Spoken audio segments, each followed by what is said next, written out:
So we're very, very proud of it and the result.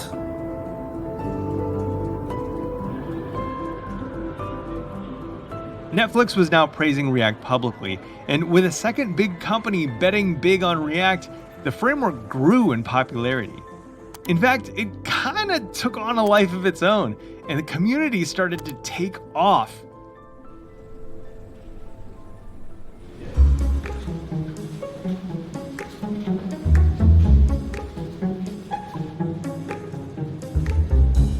React at this point was getting more popular.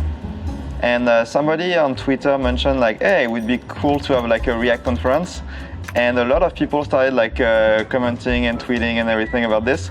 And I went to my manager, Tom Okino. And he was like, there's like 50 tweets about React a day. Like, people are talking about organizing conferences. Should we organize a conference? And I was like, I don't know what that means. I don't know how to do that, but like maybe.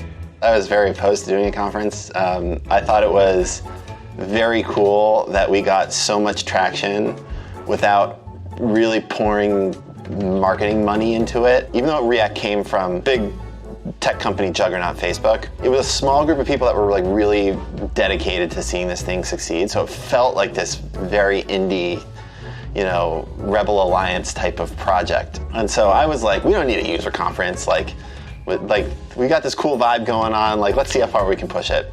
I was totally wrong. We had said to ourselves, I think it would be fun to host a React conference, but are there even enough people using React who would want to go to that?